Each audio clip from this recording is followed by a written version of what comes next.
Before we begin, I want you to remember something. Not something good. Something uncomfortable. A moment you wish you could take back. A mistake. A regret. Something that still lingers, even after all this time. Now imagine you could forget it. Not bury it. Not ignore it. Erase it. No guilt. No pain. No memory.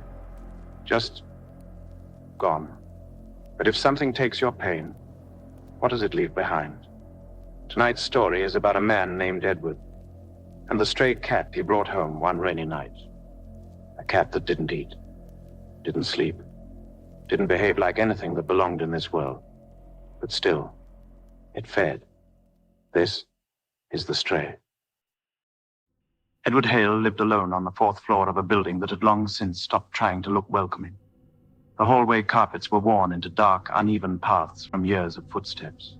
The overhead lights flickered. Not enough to draw attention, but enough that you noticed it when you were tired. And Edward was always tired.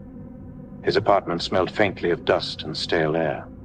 Not dirty, just untouched. Like a place where nothing new had happened in a long time. Books sat half-read. A mug stayed in the sink longer than it should. The clock on the wall ticked louder than it needed to. But the worst part wasn't the silence. It was what filled it. Memories. They came uninvited. Late at night, early in the morning.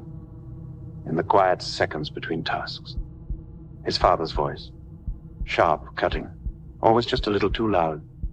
The look on his mother's face. Not anger. Not sadness. Something worse. Acceptance.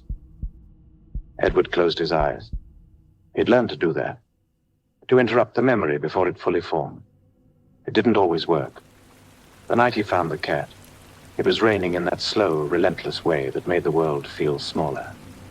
Streetlights blurred into halos. Reflections stretched across the pavement like something trying to pull itself upward. Edward walked with his head down, hands in his coat pockets, counting steps without realizing it. He did that sometimes. Counted things. Steps, breaths, seconds. It helped keep the thoughts out. Then he stopped. He didn't know why at first. Just that something had broken the rhythm. He looked up. The cat sat beneath a broken street lamp. The light above it flickered erratically, casting shifting shadows that didn't quite match the shape of its body. It was thin, not emaciated. Just not built right. Its fur was dark, black or something close to it, but uneven, like it absorbed more light than it should. And its eyes, Edward felt something tighten in his chest. They weren't glowing. They weren't unnatural in any obvious way, but they were focused, too focused, like it had been waiting. Edward stood there longer than he meant to, rain soaking through his coat. Go on, he muttered. The cat didn't move, didn't flinch, didn't blink. It just watched him. And in that moment, Edward had the strange, sudden feeling that the cat already knew him. Not vaguely, not instinctively.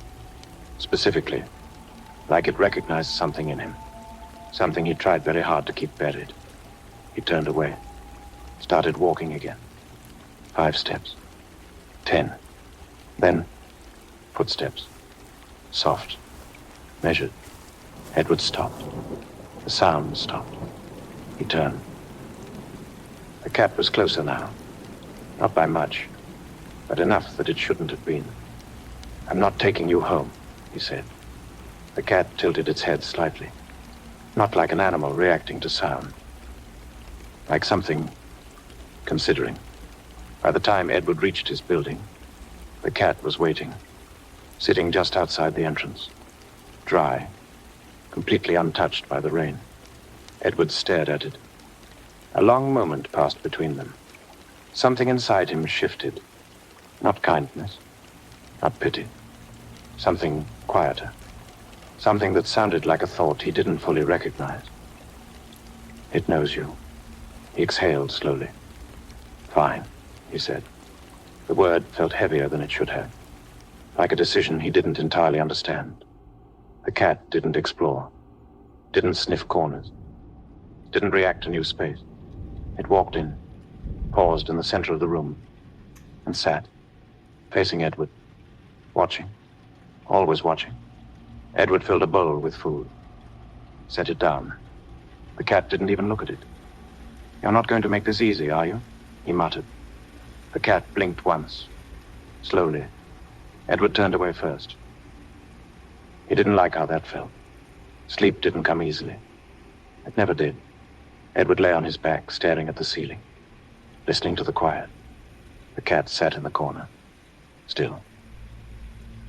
He could feel it there, not hear it, not see it. Just no. Eventually, exhaustion pulled him under, and the dream came. He was a child again, standing in the hallway of his old house. The walls too narrow, the air too tight. Voices from the next room, raised, sharp. His father shouting, his mother silent. The same scene, the same tension, the same helplessness pressing into his chest. Edward tried to move, tried to leave. He couldn't, because something else was there, in the corner, watching. Two pale shapes in the dark. Eyes. The cat. Edward woke up slowly. The room felt lighter, quieter. He sat up, blinking, trying to remember the dream. It slipped away, not fading, not blurring, just gone. He frowned. That wasn't normal. He tried again, forced the memory. Nothing. Just a vague sense that something had been there, and wasn't anymore. He looked at the cat. It was watching him.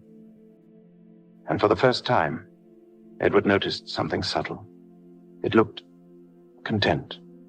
That night, Edward didn't plan to test it, but the thought came anyway. A memory surfaced. Sharp, recent.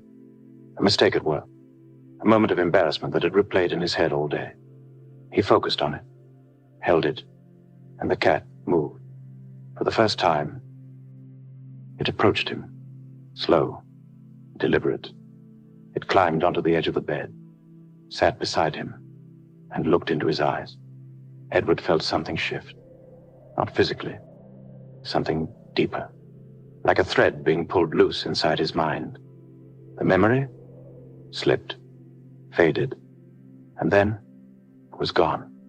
Edward sat there, breathing slowly, waiting for panic, for fear, for something, but it didn't come.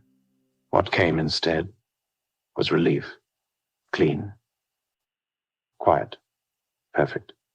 He looked at the cat, and this time, he didn't feel uneasy. He felt grateful. Some things don't need to force you. They don't need to chase you. They don't need to trap you, because the most dangerous things offer you exactly what you want and let you choose. If you enjoyed this story, don't forget to like, subscribe, and turn on notifications. Sleep well, and don't trust anything that watches you too closely.